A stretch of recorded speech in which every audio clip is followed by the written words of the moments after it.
In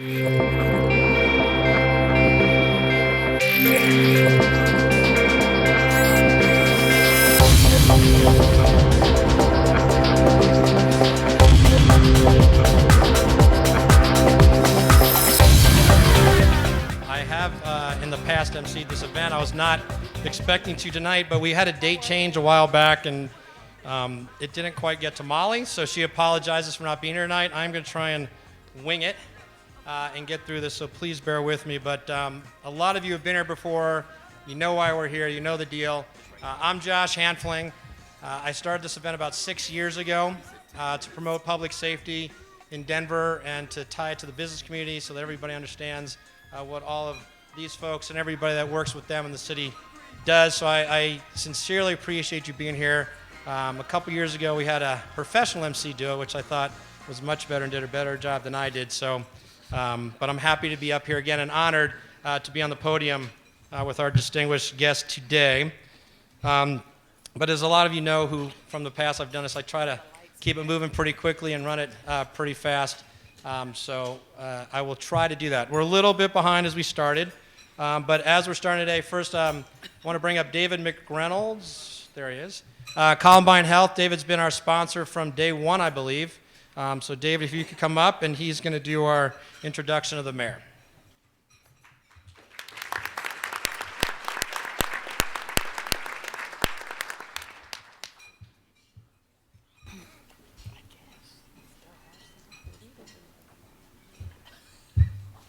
Great. Well, thanks for all of you for being here, and let's, before we get started, give Josh Hanfling a round of applause. He's done a heck of a job putting this together. We're honored to have been the presenting sponsor of this since Josh put this together, and it's grown and grown every year, and it's something that we look forward to every year. And as the sponsor and keeping things moving, I'll try to move as fast as I can here, but as the sponsor, I have the honor of introducing our great mayor of this city, Michael Hancock. And Michael, as you all know, has done a tremendous job as mayor of this city, and we're all grateful for all the hard work and all the work of his staff. And so without further ado, let me bring up the mayor, Michael Hancock.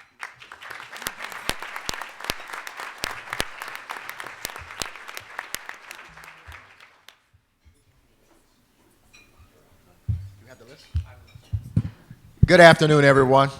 It's a real honor to be here this afternoon, as always, a part of this great public safety luncheon. Let me just say at the onset that you will be happy to know that every featured speaker who has been appointed by the mayor has been given a 3-minute limit, mandatory, to be here this afternoon and be a part of this. Let me acknowledge the elected officials who are in the room. We are honored to be joined by them, who also recognize the importance of the agencies that serve and protect us every day. I'll start with Council President Albus Brooks. Please stand when I read your name. Councilman Wayne New, Councilwoman Beth Sussman, Councilman Paul Lopez, Councilman Chris Hernan, Councilwoman Robin Kanish, Councilwoman Kendra Black, Councilman Jolyn Clark, Councilman Kevin Flynn, and Councilwoman Debbie Ortega. Please give our elected City Council members a round of applause. Thank you. We're also proud to be joined by State Representative Beth McCann and State Representative Dave Pabon. I also saw Representative Rosenthal as well. Please stand and be acknowledged. Thank you all. We're also joined by our elected auditor, Tim O'Brien. Thank you as well. We also have a candidate for, I should say, since I'm going to acknowledge Helen Morgan, that Beth McCann is also a candidate for district attorney, but candidate for district attorney as well, Helen Morgan, currently deputy district attorney. Thank you very much. There are numerous members of my administration who are here as well. I'm going to ask if they will all stand and be acknowledged at this time, who don't have a 3-minute limit. Our city attorney is here, Kristen Bronson. Katie Stracina here up front, special events administrator. I want to thank everyone again for being a part of this. I want to make sure I didn't miss anyone. Our CSA director, Karen DeParco, I haven't seen her, but she may be in this room ask you to celebrate Karen Naparco as well. The men and women who make up our public safety and law enforcement agencies come to work every day to serve and support the health and safety of our neighborhoods through their actions. This is no small feat. The difficult things they see, of course, the dangerous situations they're exposed to, and the split-second decisions they make can be strenuous and require the strength of character and of heart. And in that regard, the fortitude of Denver's public safety and law enforcement agencies abound. The work they do strengthens the very fabric of our city. It ensures that mothers and fathers won't know the pain of losing a child, that husbands or wives will grow old together, and that those we care for will be included in the memories that define our lives. Denver's courageous men and women are dedicated servants who not only guard over our community, but go the extra mile to make the lives of our residents better. They mentor our youth, teaching them valuable life skills to help them live healthy and successful lives. They engage in our community, creating positive interactions that break down notions of them or us versus them. And they give back. We see them all over our city, volunteering their time and support at neighborhood events and help those who are in need. Just the other day, I was reminded of an officer who worked at the airport, Officer Jones, who listened as a young lady tried to buy a ticket so she can go see her grandfather, who had just, or be a part of her grandfather's funeral, who had just passed away.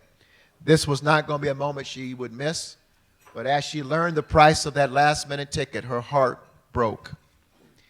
Without hesitating, Officer Jones walked to the counter and dropped his credit card. He said, make sure she gets to see her grandfather's funeral. Those are the stories you don't hear about at 10 p.m. But those are stories that reach my desk every day about the efforts of our men and women in the Public Safety Department. This is a time of significant change and, of course, challenge across the nation in our perceptions of public safety. But the way our agencies have stepped up during these trying times is a testament to their commitment to the work, whether it's walking the steps of the reforms as our police and sheriff's department have done, or forging the united front with the DA's office that saw the Rosandum Center, Colorado's first family justice center, serve domestic violence victims become a reality. I'm extremely proud of all they do to protect our community and our residents' quality of life, and I'm honored to be here today to support their valuable work.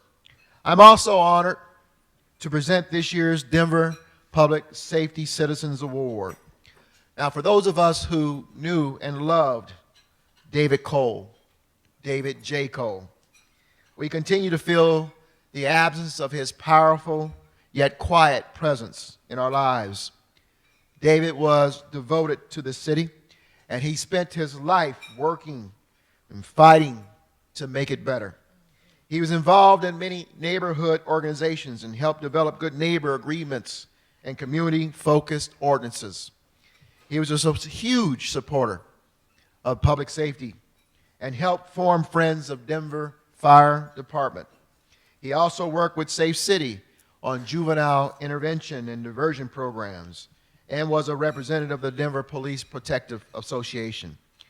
David spent much of his time helping others and focusing on community service. He was a dedicated supporter of Denver's diverse community and donated his time, his money, and skills to several nonprofit organizations. He was a caring, wise, gentle soul and giant who never hesitated to help someone in need.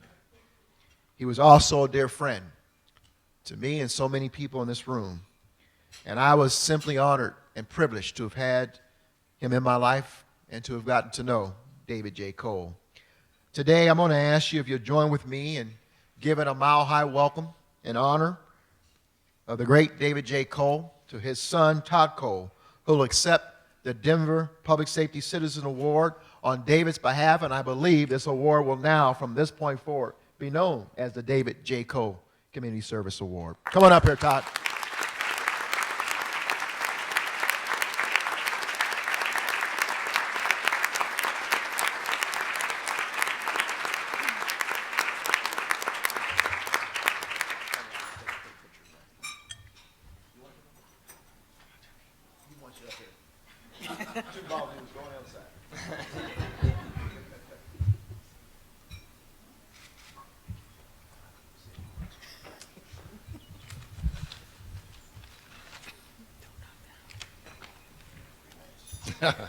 Excuse me. Thank you guys. Thank you all very much. This is really an honor. Many of you in this room knew my father and knew of the love and devotion he had for this city. Please forgive me if I'm so emotional. This past Sunday marked the 1-year anniversary of my father's passing. And it's crazy how the grieving process goes so painfully slow, then suddenly you realize a year has gone by. Thinking about what I would say to all. First of all, can I say how intimidating this is standing in front of you guys? Not to be standing in front of first responders, but not the bosses of first responders. It's a little intimidating. Anyway. Thinking about what I would say to you all, especially to those of you who did not know who David Cole was, I remembered that during my father's memorial service, Mayor Hancock spoke. And he spoke some kind words about my father. And one of the things the mayor said was that David's DNA is all over this city. And it's true. Not only are his fingerprints all over buildings or structures that have been either built, moved, or saved, or the policies and procedures he advised on in order to grow and preserve this city, its history and its identity. It was the people. He was a true advocate for people. And he touched the hearts and impacted the lives of many. And he loved to help people. And that's really what he spent most of his time doing, helping people. My father was a rare breed in the political arena. And quid pro quo had no room in his moral compass. He helped so many, asking or expecting nothing in return, only that they be successful. And he helped some, even without them ever knowing that he was the one that got them through that door. He was the reason they received that phone call they've been waiting for, or that he was the one who sent that customer or client who mysteriously appeared just when they needed them the most. I love that quality about him so much.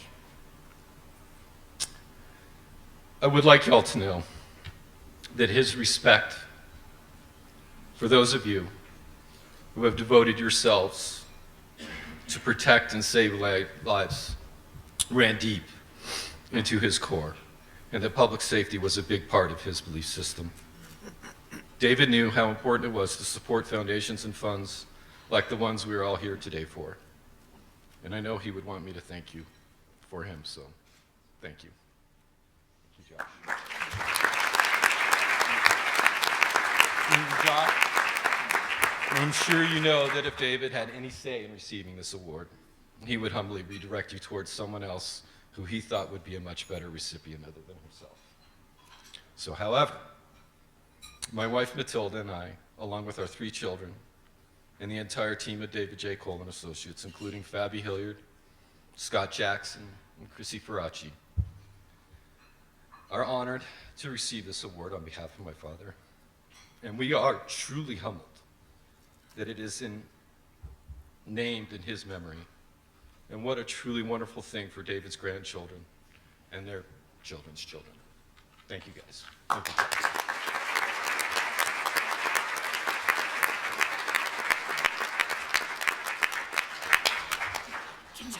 Forgot the hardware.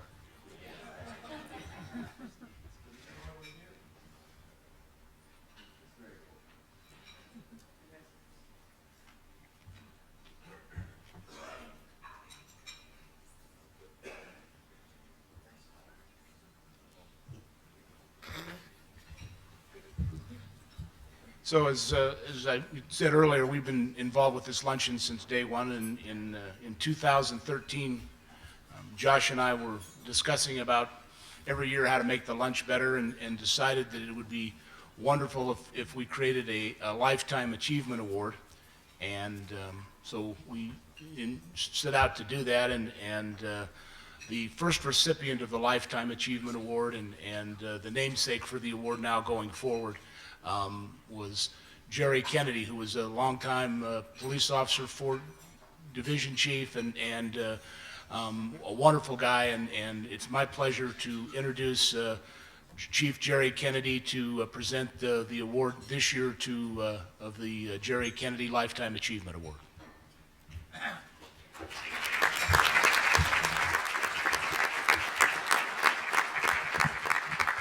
Thank you, Dave, Mr. Mayor, honored guests here.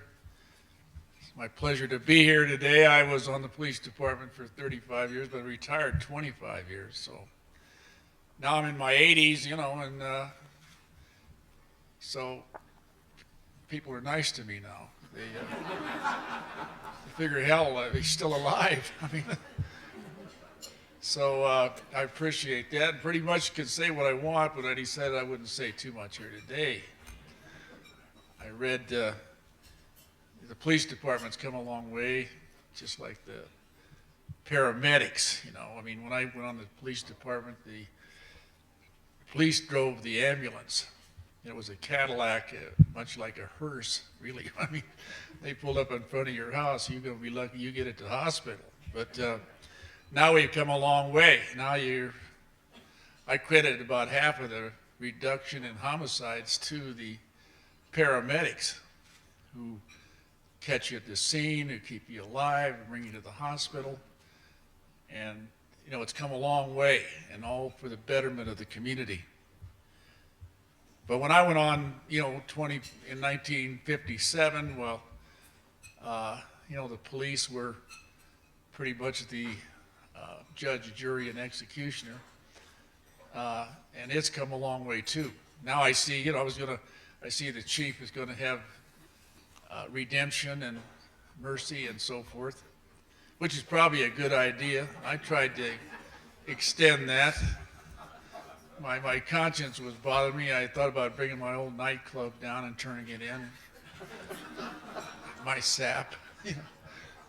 But I think I'll just turn it into the police museum instead. But I mean, when I first came on, it was easy to catch people. I remember the first drunk driver I stopped. I said, "You drinking?" "Yeah." He says, "Are you Brian?" I said, that's how easy it was. It's not quite as easy today.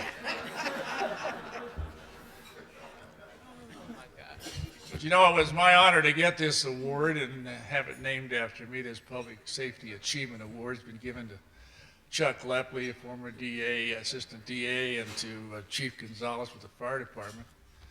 And, I was pleased today to see it's going to Thomas Gribley, who was came on about 1978, was the first paramedic in Denver. Was on there for about the same length of time I was, about 34 years. Moved up to be the top man and retired and loved by all of his employees and missed at DGH. And Tom, where are you? Come on up here, Tom.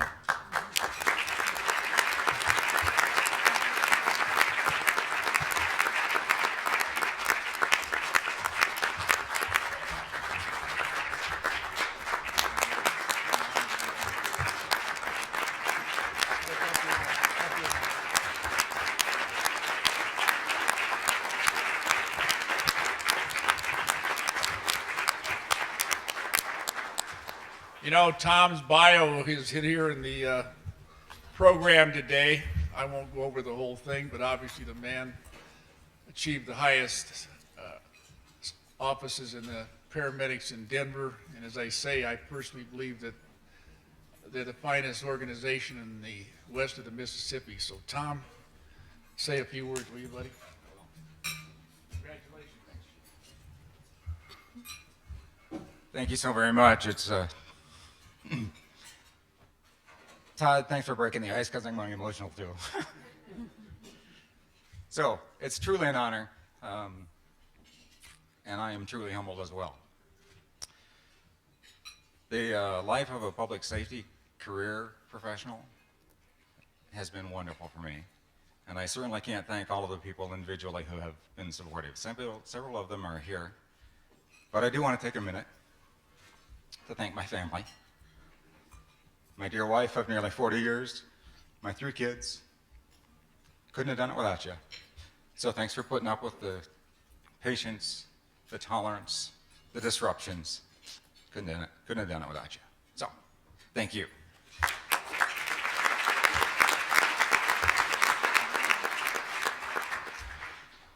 So I started chasing fire trucks and ambulances when I was 15 years old. Some time ago. My first ambulance job, the requirement was American Red Cross Advanced First Aid. We had debates on whether blood pressure cuffs would be appropriate on ambulances. There was no such thing as a paramedic. There were EMTs just coming on the scene. That's a long time ago, and it seems archaic, but I do have to refute the rumor that my first ambulance was fed with hay and apples. Not true. So in 1978, I was hired at Denver General, now Denver Health. I was hired there as an ambulance attendant trainee as well, because they still didn't have the position of paramedic, and the paramedic role across the country was just coming online. During my tenure, I had a lot of opportunities. I certainly worked in ambulance on the street for a while. I worked in communications, where I helped manage resources and dispatch ambulances. I did some special event kinds of things with the Broncos and football and baseball, those things. We did VIP protection, so we took care of the Pope and presidents. I got to manage the emergency medical response system at the airport, the new airport. I remember driving through the tunnel cut when it was just a cut in the dirt. So some time ago, big project. And I also got to do some sad things, like Columbine High School. Well, it's a bad day. But we've moved on from that now. I loved every bit of that. We moved on for that. So let's look at the EMS system in Denver today. There are 3 principal parts to it. One is a first response system. We've got first responders all across the city who are quick, smart, and efficient, and they provide critical interventions for patients. They save lives on the very front end. That's followed by a team of paramedics who are intensely trained and broadly experienced and provide high-quality advanced life support. And then beyond that, the system is constantly doing trials and studies, trying to find better processes and better treatments and better equipment and try and get better outcomes for the people that they take care of. So I want to say thank you for letting me ride along with this. It's been a great opportunity. Police, fire, and EMS working together, striving every day to get better outcomes for people on their very worst day. I'm glad I could be a part of it. Thank you so very much. Have a good day, be safe, and move on.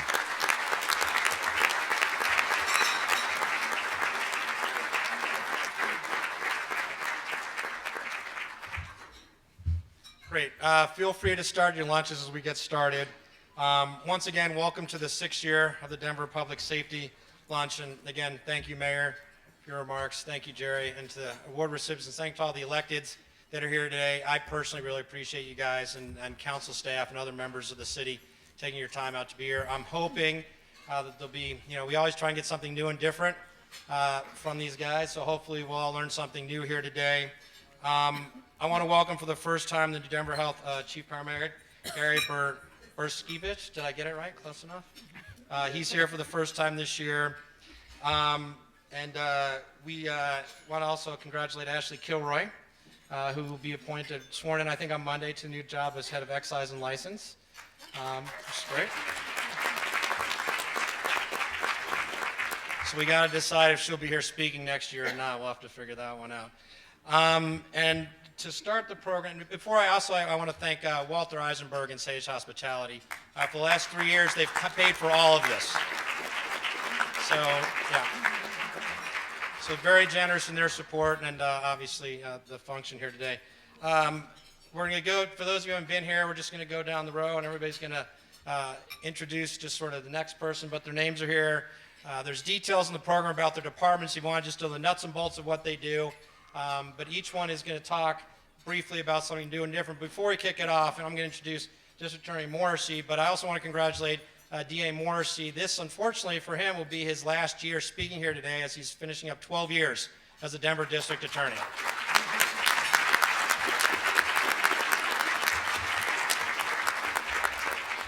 And the person who will be replacing him next year is in this room, so hopefully when the race is over, whoever wins, you'll agree to take his place next year.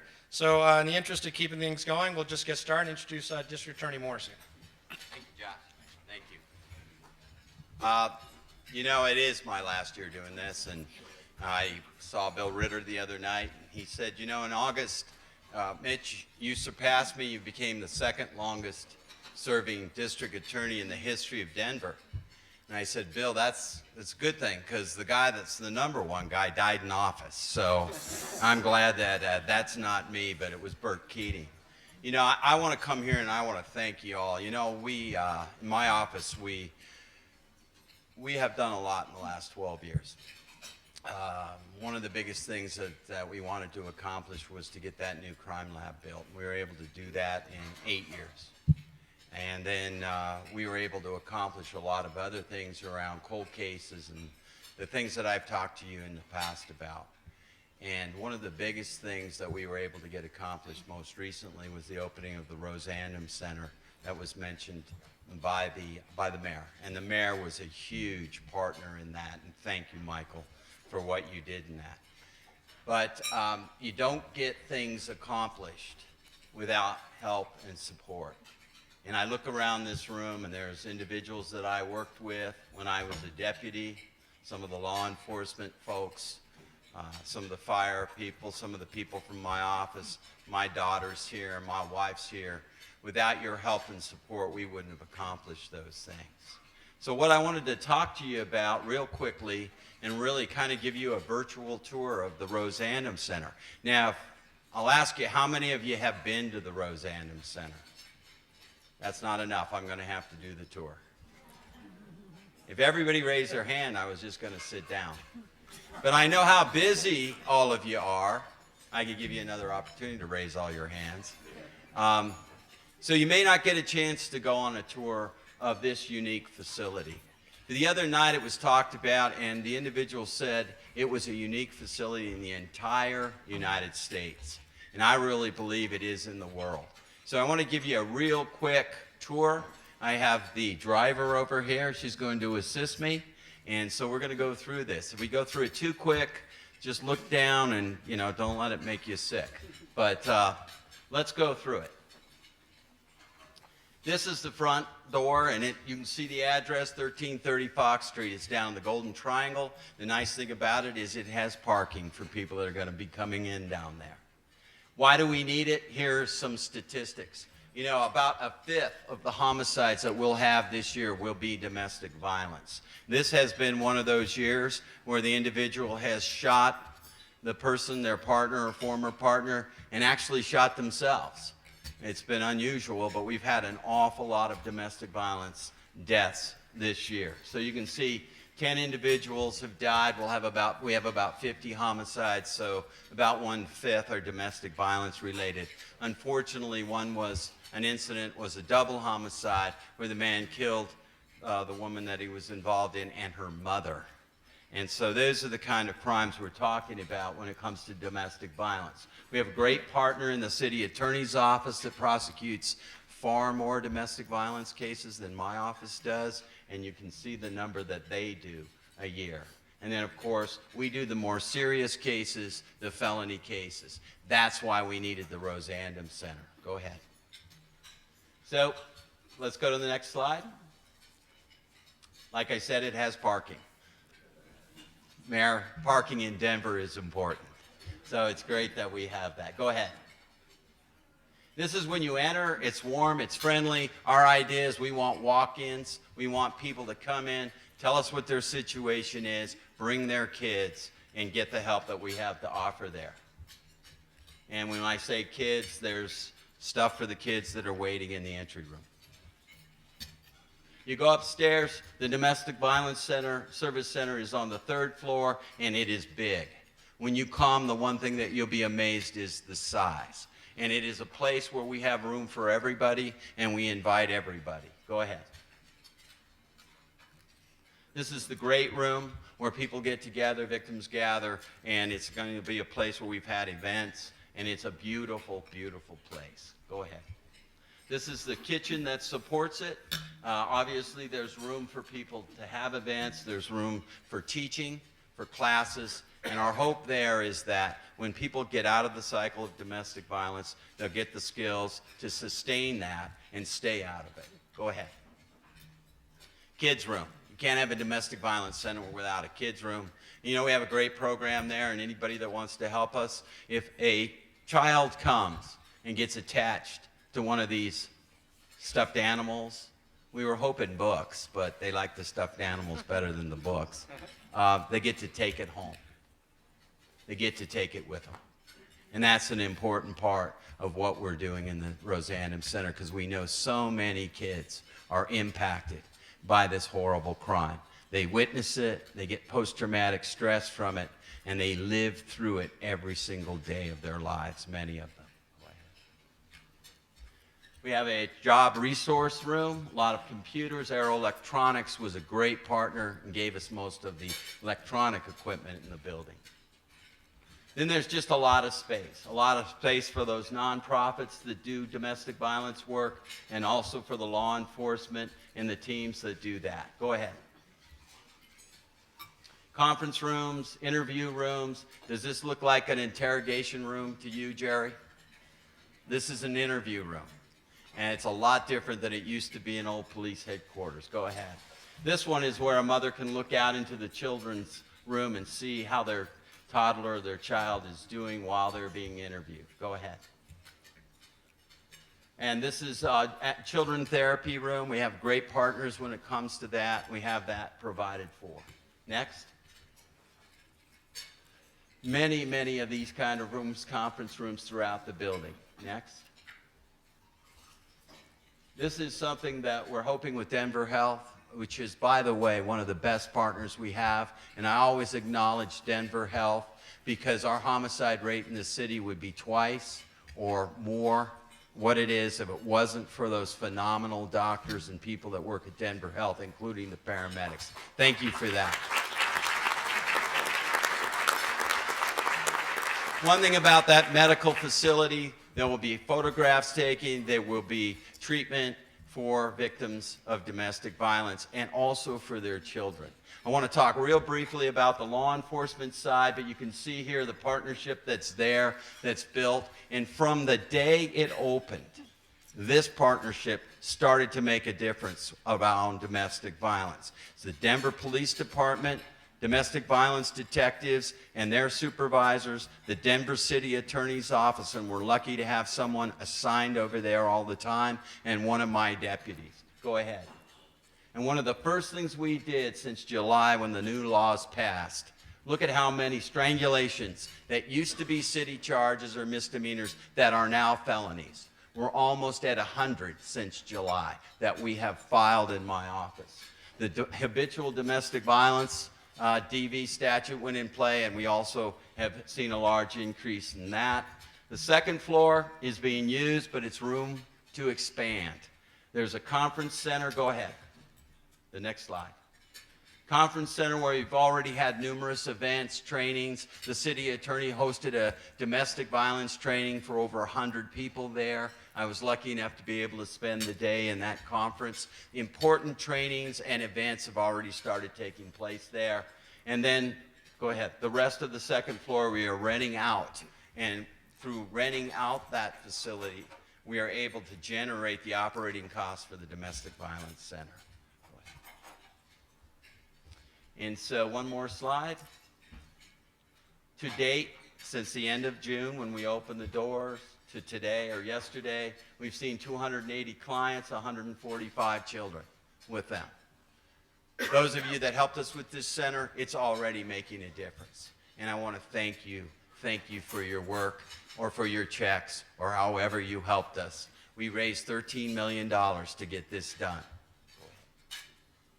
And really, the two individuals that played the largest role in that are Margaret Abrams, who's our executive director, and my wife, Maggie Morrison.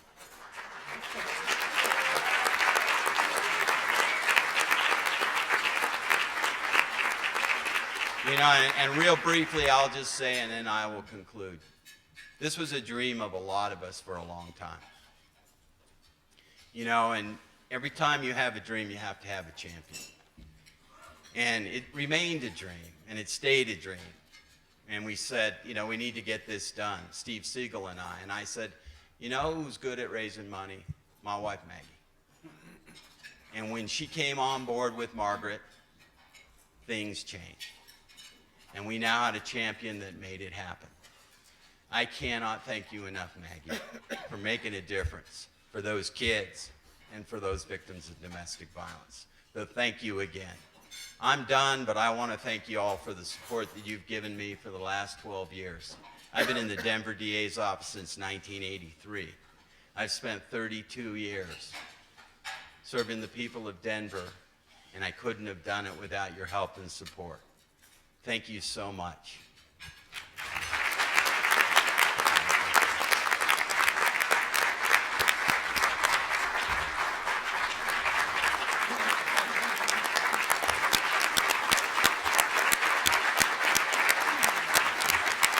Thank you. Thank you. I got a little more than the 3 minutes because the mayor promised me, and Josh said since it was my last time. But I have the honor of introducing our manager of safety. And I'll tell you, that's an extremely difficult job, and Stephanie does an excellent job at it. So I will introduce Stephanie O'Malley at this time. Thank you.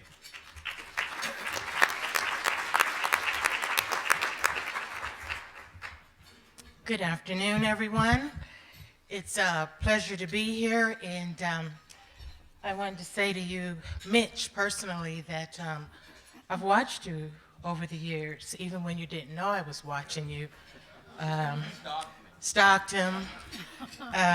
But, you know, when Mitch was inside the courtrooms and I was a young law clerk at the time trying to figure out what to do in life, I'd go traverse the courtrooms and watch some of the most prolific deputy district attorneys, and Mitch was in the courtroom really doing his thing, and it was because of people like you that I decided to get in the world of this environment. And so to you, I say thank you for what you've done again, and you're a tremendous asset to our city, and we'll miss you. So just want to say that. Because my boss told me I had 3 minutes. And just by the way, 3 is the new 7. I'm going to get on with it. I want to talk about our population growth here in Denver. Denver has seen some tremendous growth over the past decade. Families, businesses, and people from around the world have flocked, of course, to our great city, resulting in a 20% increase in population over that period of time. Based on the U.S. Census 2015 estimated population, Denver ranks as the 19th most populous city in the United States and the fastest growing major city. And according to recent projections, now listen to this, Denver's population will skyrocket by more than 50% in the next quarter century. When you factor in the additional population with the people that live and work in Metro Denver, and they frequent our city throughout the year, our population is actually closer to 2.8 million and is projected to jump to 4.3 million in just 25 years. Our historic growth has spurred a development surge that has transformed our city and, of course, changed the way that we move around in it. It has also had and will continue to have a profound impact on our emergency response system.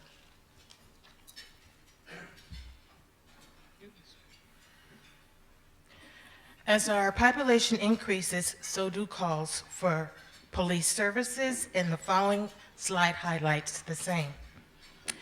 As you can see, there is changes in our service needs over the past decade. Although police calls for service are up by 26%, the Denver Police Department has 3% fewer officers today than it did in 2006 to respond to those calls. Yet our officers continue to meet and exceed the demands that are placed upon them, as reflected by the 6% decrease in serious crimes and the 86% increase in officer-initiated contacts. Those are the proactive crime prevention efforts that are not necessitated by a call for service. However, as we plan for a continued growth and increased public safety demands, we are mindful of the need to grow the force of our police department, which is reflected in this year's budget request and which is supported by our Mayor, Michael Hancock. In addition to meeting service demands, this authorized strength growth is also imperative to the police department's ability to meet the internal and external expectations around enhanced community engagement and investment. Moving to the Denver Fire Department. The work of the Denver Fire Department engages in today versus 10 years ago has also changed. As population growth has driven urban development, the number of inspections the department is responsible for has increased by 53%. Despite a 9% increase in firefighters, the department also responds to 35% more calls than it did in 2006, while continuing to meet and exceed response time standards. Denver's firefighters also play a major role in helping to combat fires across the region. Paying specific attention to downtown, the number of fire stations that house firefighters has stayed fairly consistent despite increased service demands. Expansion has occurred at DIA and as part of intergovernmental agreements that service citizens outside of Denver while supporting faster response times for Denver's residents. We have added one fire station expansion within the city and county of Denver over the past decade. More focus will be needed in the coming years to how best to respond to a 39% increase in service to our downtown corridor alone in the last 15 years. There are also numerous capital improvement needs across many of our existing fire stations that should be a part of the needing planning and discussions that should come. Denver 911. This year, Denver 911 is projected to receive nearly 1 million calls for service, reflecting a 14% increase from calls received nearly a decade ago. This has a lot to do with the increased population, but is also a result of technology. Before mobile device usage boomed, 911 typically received one call about an emergent situation. Today, one incident can result in hundreds of calls and texts from mobile devices into the communications center, all of which must be answered and triaged by 911, including those calls in which the callers hang up. This increased workflow impacts 911 employees' ability to meet the center's goal of answering calls within 15 seconds. Although we have increased the number of 911 dispatchers and operators by 9% since 2006, planning again is necessary to meet tomorrow's anticipated volume increase into the communications center. In the Sheriff's Department, while the average daily inmate population today is slightly lower than it was 10 years ago, the management of Denver's incarcerated population has changed considerably. The Sheriff Department has also altered its service delivery to adjust to the makeup of today's incarcerated population. Specifically, health care given to inmates through facilitated visits with doctors, nurses, psychiatrists, and dentists has skyrocketed by 107% in the last decade. An intense mental health treatment is now provided to 25% of incarcerated individuals. Additionally, over the next several years, the department must navigate through the implementation of hundreds of recommendations for improvement it has received and it is committed to incorporating into its operations, which will impact its staffing. So what does this all mean?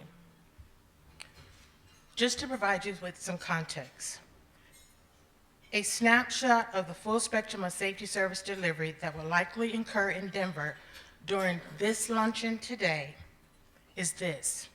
Police officers will make 67 proactive contacts. Firefighters will go on 25 service calls. 911 will receive 218 calls for service, and deputies will facilitate healthcare service for 96 inmates. So what does it all mean to each of us? It means that we must develop short, mid, and long-term plans around safety service delivery and how that falls into the larger city discussion around allocation of resources. We also need to look outside of Denver and have regional conversations with adjacent partners who have an impact on how safety service delivery is put out there for public consumption. And we need to take a hard and fast look at our development stream and its pace. Denver is booming, and that's good news. It's also bad news in some respects, and that is translating into a thriving economy and development expansion throughout our city, which are great achievements.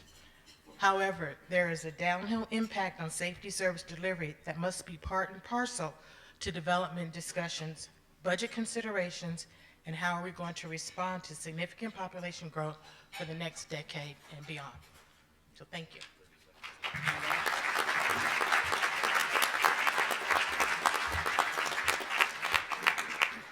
A lot of stuff happening. Gives me pleasure to introduce the one and the only, thank goodness, Chief Robert Charles White for the City and County of Denver.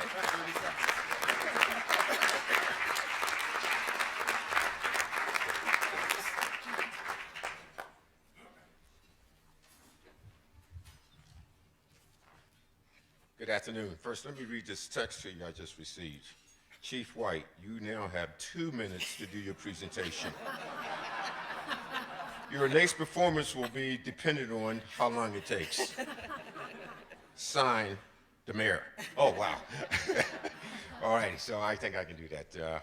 First, let me acknowledge, we've done a lot. I kind of want to briefly talk about something that I didn't talk about last year and the progress that we've made over the course of last year. But none of that would not have been possible, obviously, if it had not been for the 1,500 men and women that wear this uniform every single day and the 200 to 300 civilians that work for the police department. But that was under the leadership of many of the individuals you see in the back of the room. So I'm going to quickly call your name and please stand. We have Commander Paul Pazin, Commander Megan Dodge, Commander Ron Thomas, Commander Ron Sonier, and the director of our police lab, Greg LaBerge. So thank you for your efforts.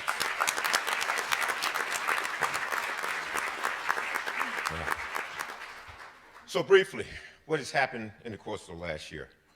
One of the things that's been absolutely critical to our success is having the resources and the technology to do the job that you pay us to do. And thanks to the leadership of the executive director, the mayor, and the council, we were able to increase the number of sworn members on the police department to the number of 48.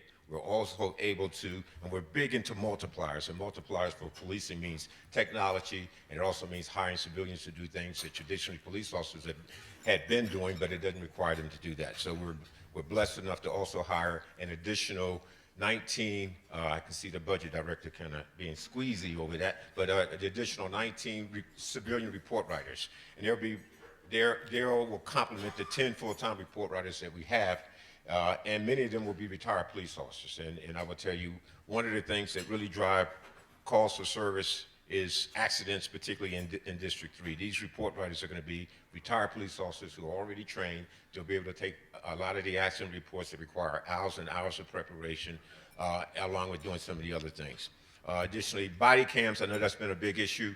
Before the close of this year, all of our officers that are in patrol will be wearing body cams. We've had them in most of the districts. They've been very successful. The officers have been very complimentary of them, and the citizens have been very complimentary of it. So that program will be completed, and from there, we're going to parlay into having officers who work off duty also wear body cams. The simulator. We have a police foundation that's made out of phenomenal business individuals in our community. They purchased a $350,000 simulator. Since the incident that occurred in Columbine, Prior to the incident, when there was a shooting in the community, police departments would wait for the SWAT team to come. But as a result of Columbine, police departments across the country decided we don't really have time to wait for the trained SWAT members to come. So we have to train those officers that are actually out there in the community providing your service every single day. They have to be those responders that get there. This simulator affords us the opportunity to have officers that are working in teams, that are working together, to go through various scenarios as it relates to active shooting scenarios or shooting, don't shoot scenarios. So that has been an absolute blessing to our department, and it will be a great benefit to our community. Also, there is a program that I'm really proud of, and it's really been under the leadership of Deputy Chief David Canonis, who conveniently left unfortunately, to go to a barricade, and that is our Crime Gun Intelligence Center. That is a model that has been duplicated across the country, and what that amounts to is it gives us the opportunity to really capture individuals that are committing some of the most heinous crimes in our community. It's a collaborative relationship with ATF, and it requires our crime lab, it requires our halo cameras, it requires the shot spotter, and requires the NIBRS machines along with our analysts. So when a shot goes off, we're able to quickly respond, recover the casing, take it to the lab, have it analyzed, and have the casing attached to the gun and the gun attached to a person. And as a result of that model, there have been departments around the country that has come to Denver, has come to our lab to look at that particular program. And actually, there have been 3 or 4 departments of significant size that's been rewarded a federal grant to duplicate that program. We made presentations to the Department of Justice as it relates to that program, to the IACP, International Associations of Chiefs of Police, and to PERF, Police Executive Research Forum, which is a think tank organization that looks at best practices.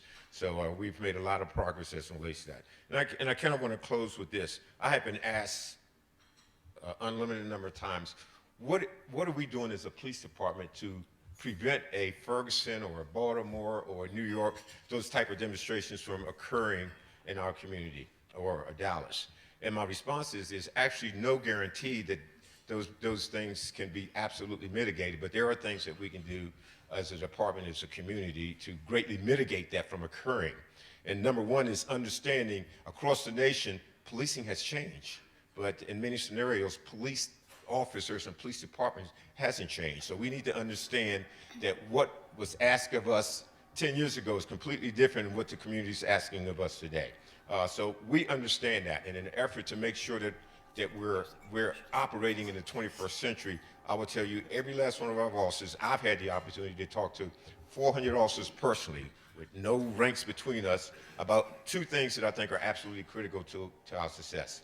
Understanding that it's not good enough to just act on actions that are legal, but citizens are asking us, not only do we want your actions to be legal, we want your actions to be necessary.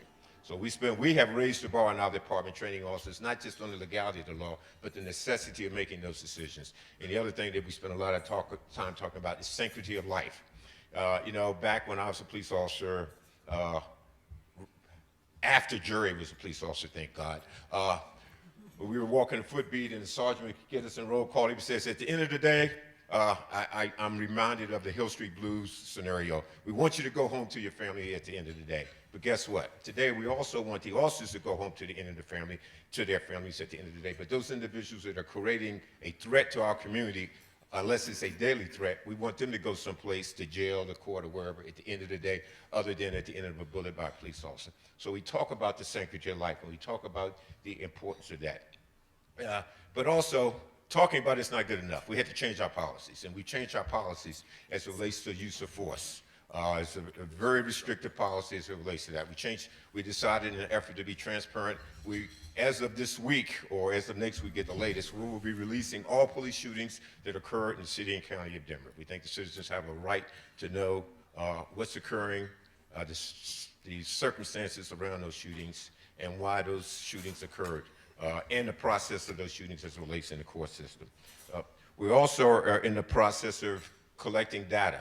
Under the leadership of the executive director, we're in the process of collecting data so the community has an understanding of why officers are making stops, what's the results of those stops are being made. So you can see that we made a lot of progress over the last year. We continue to make that progress, but key to that is our ability to have a relationship with the community. So I want to thank all of you for working with us, and I look forward to working with you for years to come. Thank you very much.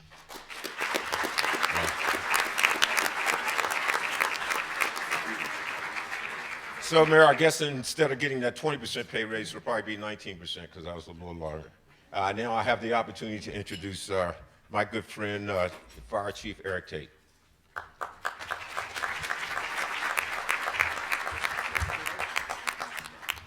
All right, thank you, everyone. Actually, the 3-minute comment was probably most directed at me, so I'm actually going to try to stay compliant this year. I want to start off by letting you know that this year, Denver Fire Department actually celebrated its 150th anniversary. So, pretty proud of that. But what's that mean? That just means we've been around a long time. And so, what I want to express to you is that every day we figure out how do we get better. When Mayor Hancock first came in, he challenged all of his appointees to how do we work smarter? How do we become more efficient?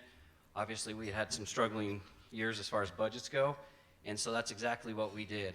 And the director went over some of the stats that showed you that we had a 9% increase in firefighters, but 35% increase in calls, 53% increase in inspections. What I'm excited to be able to tell you today is while we had that 35% increase in call volume, we had about a 65% compliance rate when it came to responding to calls within our stated time goals. Today, we have 88% compliance with the same number of firefighters because that 9% is mostly accounted for in other jurisdictions that we've moved into, some of our other regional partners like Inglewood and Glendale and Sheridan. On that 53% increase in inspections, without the increase in the staff, we've still maintained a 98 to 99% completion rate. And so we're proud of that because it shows that we're defining where our inefficiencies are and making sure everything's performing in an efficient manner. So that way, when we come to you, the community, with requests for resources, we can be sure that the resources we have are being used efficiently and being allocated appropriately. So when we determine that we need a resource, you can be confident in the fact that we're actually making sure that the need is truly there and that it isn't just due to an inefficiency in the way that we're operating. And after 150 years, we've had some pretty amazing people that have led this department. But to get that kind of performance over these last few years, there's some people that are very directly responsible, and I actually wanted to introduce them. They're in the back, and that's Division Chief Angela Cook, Division Chief Manny Almaguri, Division Chief Scott Heiss, Division Chief Charlie Drennan, and Division Chief Desmond Fulton.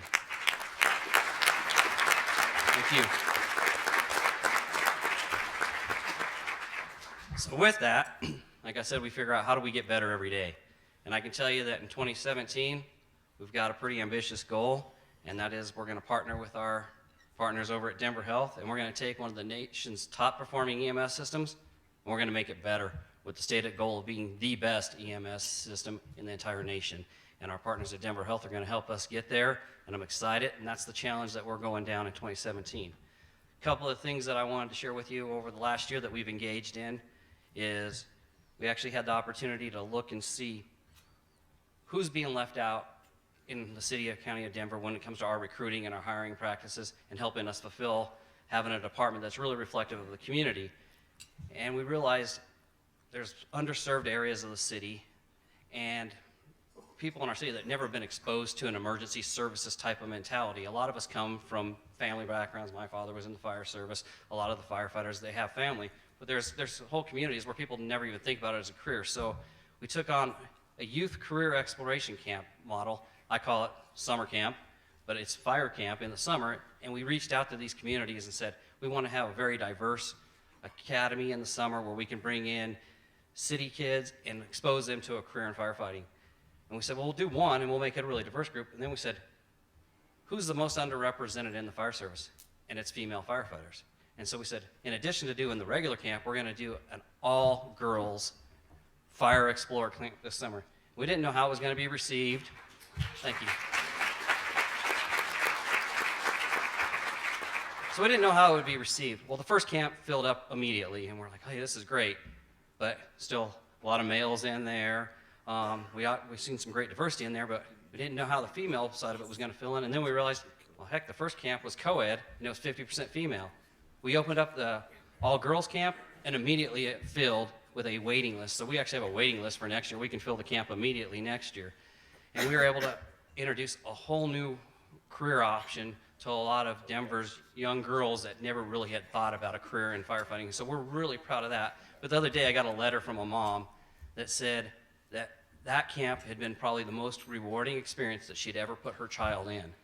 Because not only did she now talk about being a firefighter potentially, but because she got to see the teamwork environment that the fire department operates in and how one another support each other and mentor, her daughter started taking on some of those traits and personalities and applied it to her everyday life with her siblings and with her friends in school. And so the fact that we were able to make that positive impact on those youth, and hopefully in the future they will become members of our department, I'm extremely proud of. The other thing that we did was we said, who else doesn't necessarily understand the fire department? The media, which there's some of them here. So we decided we're going to have a media camp as well. So we were able to host a media camp, and we brought members of the media out and explained to them, this is how we operate. And so when they're asking their questions or they're wondering, what are those firemen doing? Why is there a fire truck there? Why are firefighters the first ones to a medical call? Why do you send a big fire truck? We were able to explain all that to them. It was a really positive experience. We got great feedback on that. And that's something that we'll continue to do in the future. And then the other thing we did is we tried to really continue focusing in on our regional partnerships. Denver really truly is the hub, and as the director said, while our fixed population is 680-some thousand people, really we support a community of about 2.8 million people. In some way they rely on Denver. And so we looked at our wildland programs and we continued to expand them. We now provide a strike team for all of our neighbors, which is 5 dedicated engine companies that when one of our neighboring jurisdiction calls, we can deploy them and help them. We learned that lesson from Waldo when Colorado Springs needed a bunch of help. And ironically, in the last 2 weeks, we've deployed that strike team twice down to where there's been large grass fires so that they have those resources immediately there so that we don't burn down another entire subdivision of homes. We've also looked at all of our expertise we have in the city. We have a bunch of fire protection engineers. Blackhawk will be imploding a building this year. They don't have a lot of those in-house resources, so we made our fire protection engineers available to them, and they were able to contract with our engineers at a very reasonable rate in order to provide them those technical expertise that they otherwise wouldn't have. And so those are the things I think that we do as a world-class city as we support our neighbors. And I think probably one thing that just demonstrates that more than anything else is the fact that other jurisdictions obviously see something that they like, and the fact that we now provide services not only for the city and county of Denver, but to cities like Glendale, Sheridan, Inglewood, and Arapahoe County in the area known as Skyline, and we've forged some pretty strong partnerships. As a matter of fact, I think the entire leadership team from the city of Glendale is sitting right over here. So I think when you're providing great service in your city, that's one thing, and people are appreciative, but when other cities ask you to come provide service for their cities, I think that's probably one of the best compliments, and that's the fire department you guys have. I'm extremely proud of them, and I wish you guys would be proud of them too. Thank you. Except I'm extremely forgetful, so let me introduce the next speaker, Patrick Furman. He's our pretty new Denver sheriff. He was here last year, and he promises this year that he will not choke on his food. If anybody was here last year, we had a little choking incident, but he promised me he wouldn't do it this year. Well, my text just said 30 seconds. As Eric said, last year at this event, I had been on the job for about 2 weeks. It's been quite a year, but I'm still here. I've got a few more gray hairs, but I'm still here. Last year I talked about opportunities, and this year I'd like to talk very briefly about some of our accomplishments. Accomplishments that have only been possible through tremendous teamwork and great collaboration. Last year I talked about the opportunity we had to increase the number of deputies and provide much needed relief for our staff. Our goal was to hire 200 new deputies during 2016. In May of this year, we had 80 new deputies graduate from our academy, the largest in the history of the Denver Sheriff Department. Last week, we saw 59 new deputies graduate and are planning on a class of 66 starting in December. In May of this year, we released a new and very progressive use of force policy that shifts focus of training from what a deputy can legally do to what a deputy should do. With the complex and challenging population our deputies deal with on a daily basis, the use of force is sometimes unavoidable. But it's critical that we provide our deputies with the tools and resources they need to de-escalate when the situation permits. We're on schedule to complete in-service and scenario-based training for all our staff on this new policy by the end of this year. Critical incident training is a 40-hour intensive course that involves the use of professional actors to provide scenario-based training. We started critical incident training about 10 years ago. Back then it was voluntary and only provided to a select few. We've now made it mandatory training for all deputies, and we're on track to have all of our deputies CIT certified by the end of this year as well. We are one of the largest mental health institutions in the state of Colorado, with the number of individuals entering our jails with mental health related issues at about 25% of our population. We believe that this type of training is critical for our staff. We understand that we can't stop there, however, and are in the process of developing refresher courses that will be a part of every deputy's yearly in-service training. We're also in the process of building out our new female inmate housing at the county jail. For this project, we're looking at new and innovative designs focused on gender-responsive programming that places an emphasis on rehabilitation and reintegration. And since I know how much everyone loves dogs, I have to mention before I go that we recently added 3 new canines to our staff. These dogs, along with the newly created position to focus on the physical security of our buildings, are a critical component to addressing and controlling contraband within our facilities. All 3 canines will be cross-trained in both narcotic detention as well as cell phone detection. I know that I've got some family members who could really benefit from that, the locating of the cell phone part. These new dogs are currently in training, will be ready to go for at the first of the year. We've had a very busy year and made some great accomplishments, but we're not done yet. And we're continuing to work better. We've got some amazing deputies who remain dedicated to their jobs and committed to the citizens of Denver. Thank you.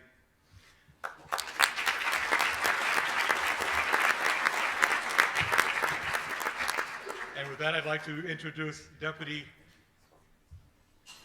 Denver Health Chief Paramedic Gary Briskovitz.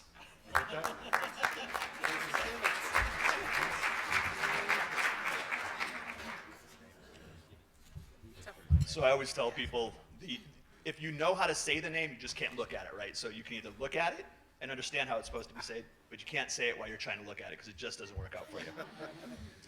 So over the next 3 to 5 minutes, I'm going to give you kind of an insight to one of the challenges that we have, and that's providing the next generation of healthcare providers as the city continues to grow.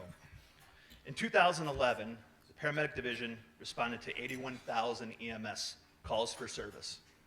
This year, we're on pace to respond to over 113,000 calls for service. And I'm sure that's no surprise to anyone, as we've heard some of the numbers that have been spoke about today. In fact, I got a little chest pain there when Stephanie O'Malley started talking about how the city was growing. While growth is great for our economy, when it happens too fast, it can create significant challenges for our public safety system. We've been challenged to meet the demands of the increased response volumes, and quite honestly, we've struggled to do so. What we are finding is the real challenge is not only with meeting the response volumes or maintaining the culture as it grows, it goes much deeper than that. In 2011, we had 248 employees. 5 years later, we have 343. Quick math, that's a 138% increase, and equates to adding 19 new employees to our service each year. You can see how those challenges shift from volumes to hiring employees to maintaining a culture of excellence. As we continue to grow at such a great rate, we find ourselves recruiting from around the country. One of the reasons for this is attributed to the lack of experienced candidates in our local area.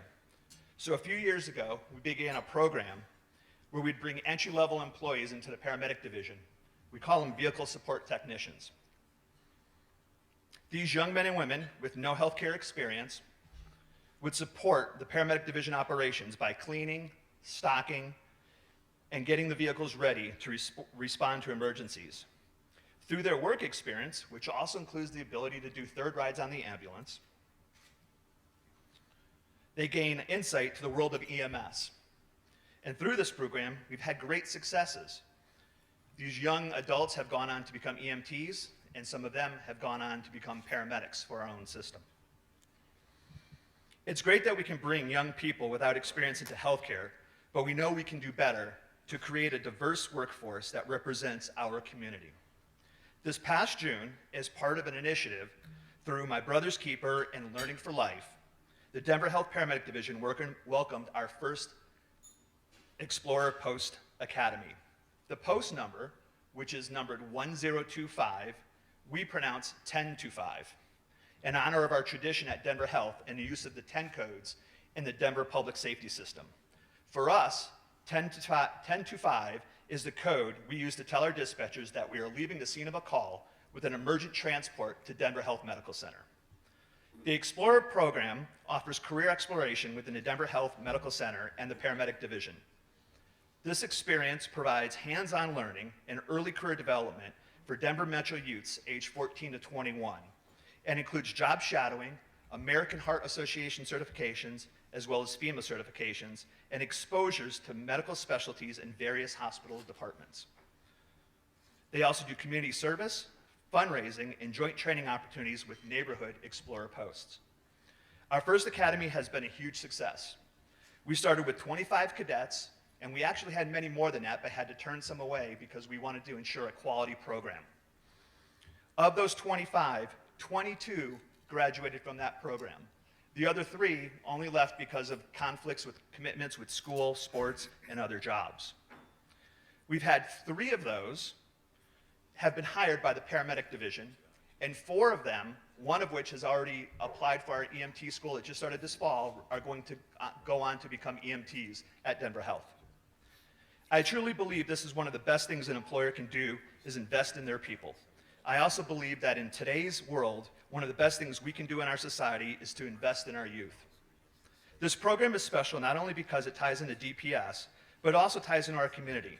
It gives our youth opportunities they may not otherwise have. It provides them the experience and career opportunities and provides our communities with the caring individuals from their own communities who will serve them with honor, integrity, professionalism, and compassion. I've had the honor today of speaking to you about these great things that we're doing, but before I step away, I need to give credit to the people here today that made this program a success. Elbert Wedgeworth, Dr. Katie Bakes, Olga Garcia, and Lieutenant Otis McKay.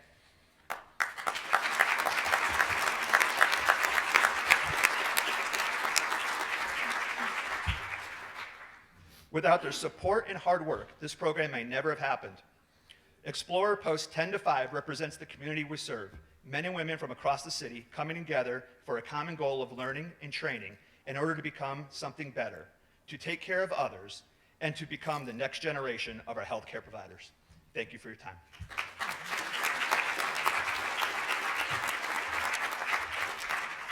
It's my pleasure to introduce you to Ashley Kilroy.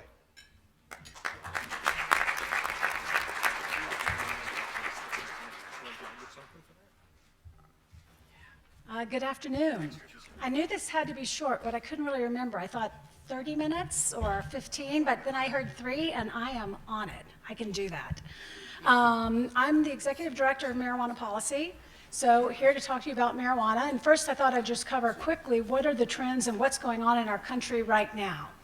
As you guys know, we've had, medical marijuana in Colorado since 1920, and legalized recreational or retail marijuana now since January 2014, so we're at the end of our 3rd year.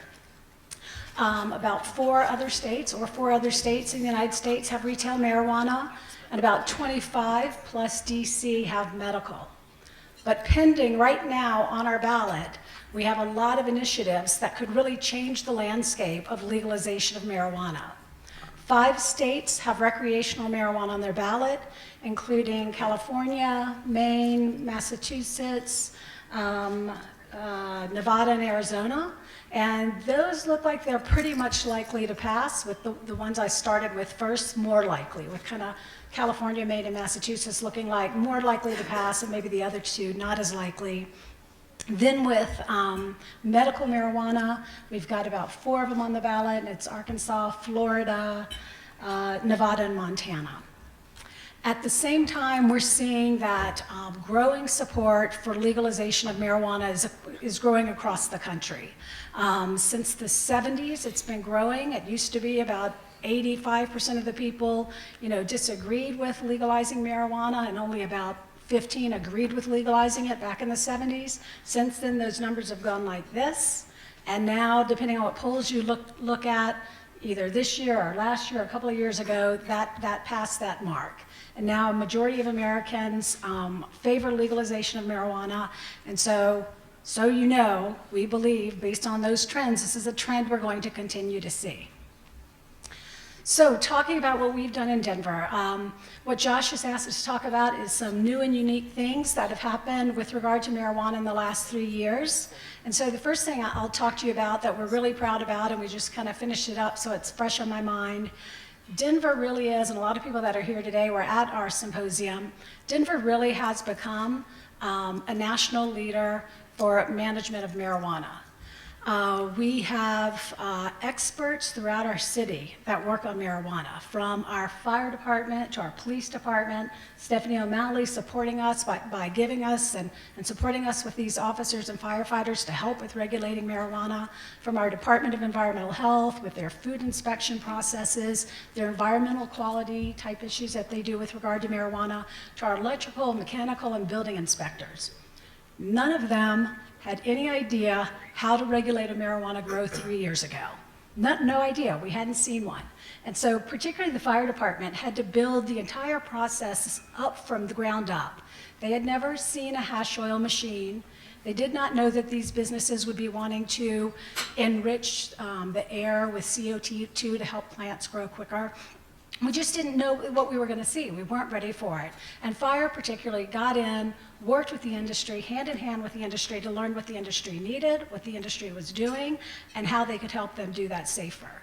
So now, as a leader in the industry, the fire department is working with the National Fire NFPA, National Fire Protection Association, to develop the national standard, the national code, the national regulations for cannabis safety, for cannabis processing and growing. And our whole city, all of our employees are doing that. So we've been recognized nationally. We've had people come from all over the country to want to hear how we do this. At our national symposium, we had about 5 different countries represented. We had representatives from The Hague, we had representatives from Amsterdam, Uruguay, and let's see, in Canada, and I think Australia was there. And I guess that's the other piece to add too. We have all these states that look like they're going to be legalizing, but we also have that entire country above us, Canada, which is planning on legalizing in this spring. So regardless of what you might think about marijuana, I know marijuana still, 50% are not in favor of it. I know it's still politically and culturally divisive, but we in Denver have shown that we can do it, and we're getting it right. We might not have it perfect, but we're going to be keeping a close eye on it and willing to track and change and make tweaks as we need to. So the second thing that has been kind of hot this year that you'll be thinking about, probably if you haven't voted already, you'll be looking at your ballots in a couple of days, is a conversation around pot clubs, social consumption. That's been a hot topic in Colorado, and not really in any other part of the state, as intensive a conversation as it has been here. The conversation went on last year at the state level. There are a couple of different state committees looking at variety of models for pot clubs. Our city engaged our community and had a lot of conversations about pot clubs or social consumption. And there have been 3 initiated ballots, initiatives that have been presented to be on the ballot for pot clubs, and 1 has made it to the ballot, and it's on the ballot for this Tuesday. The conversations that we've engaged in have been around things like, do we want this, do we not? Why do we want it? What are the pros, what are the cons? What are we trying to solve for? Who wants it, why do they want it? And for all of those questions we ask, we get as many different answers. And different answers from community members, from the industry. I mean, it's been a difficult conversation. No one idea has risen to the top. So we have come to the conclusion that we need to hear from the voters, and we will hear from the voters on Tuesday, but the mayor has been very clear and requesting that the voters take a very, very, very hard look at this, understand what they're voting for. There are a bunch of different models. This is just one model. This is a model that is more liberal than some of the others. It is a model that allows dual consumption with alcohol. But he just asked that everybody take a really close look at it before you cast your ballot. And then the final thing, and then I'll be done, the final thing that's kind of new and, or sort of, well, new and interesting in safety. I used to be in safety, now I'm in marijuana, and now I'm going to be moving to excise and licenses.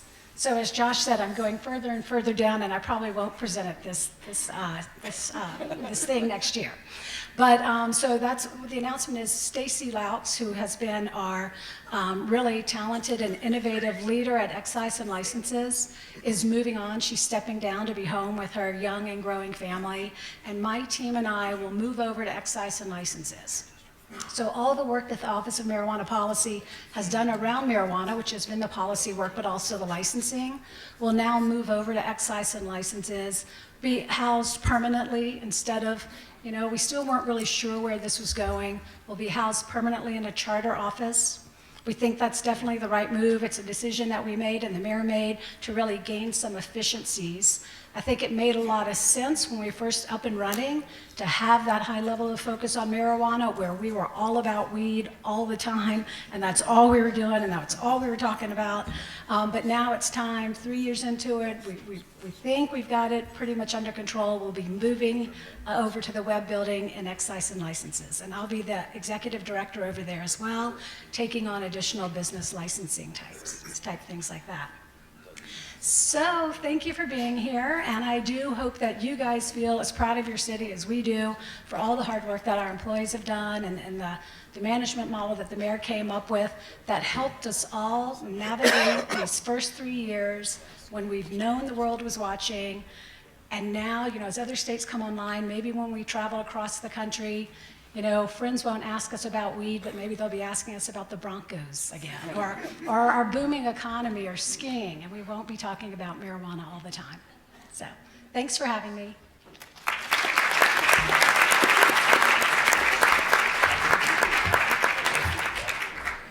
So my agenda says 12:40, start roundtable. Obviously, my good friends and distinguished guests, none of them understand what 3 to 5 minutes means. But congratulations, Chief Tate. It's the first time I think you did it in under 10 minutes. So we appreciate that. So we're going to not do the roundtable discussion today because we're late, and there are some good questions there, but I think you would all prefer to mingle and maybe go home. But again, I just want to really thank you all for being here and for putting up with me and jumping in as MC at the last minute. Thanks to the panel as always. Appreciate it. You know, miss some old faces for been with us from the beginning. For next year, looking for some new faces. Some of you are here today. Hopefully, we'll be up here next year. Also want to thank, I think Representative Rosenthal left, but he brought his students again, as he does every year, and we appreciate that. We had a number of students from Metro State. Some were here, some were taking finals, but that was a new addition last year, having students here, which we think has been a big plus, and we appreciate that. Really, once again, need to thank our sponsors. All these events are never possible without our sponsors. So David, McGrounds and Combine Health, from the beginning, thank you. Again, the Eisenbergs and Sage Hospitality for hosting us here every year as they do is tremendous. All the table sponsors, you've seen them in your programs, they're up on the boards, especially our clients. I know we ask you for a lot, and I appreciate you guys taking the extra effort to do this one as well. Congratulations to our honorees. Thank you for both being here today, and I'm really excited to start the new award in honor of David Cole. Look forward to that, some input next year. As I always say, if anybody has any thoughts on honorees or folks for that, just please let me or Laura know. We'd love to consider that going forward. You know, I know I stole a quote from somewhere. I wrote it down, I don't know where it came from, but there's no prosperity without public safety. And if we all just step back and think about it, if there's not control in the streets and we don't know what's going on and there's not a safety net for everybody, none of us can do our jobs. We can't make a living. And I think it's really important that we have our public safety professionals and all of you here in the audience to really make it possible for us to really just go through the day. And that's part of why I started this. I just want everybody to sort of remember it once in a while.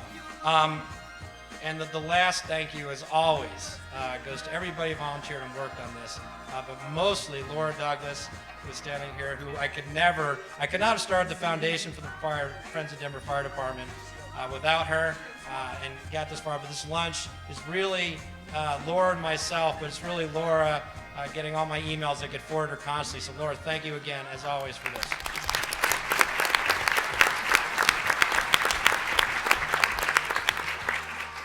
And last but not least, one round of applause for our servers and everybody that helped out here today. As always, you do this great job. Appreciate it. And then, we raised money for 7 nonprofits. They're listed in your programs, but we always would be happy to take more money.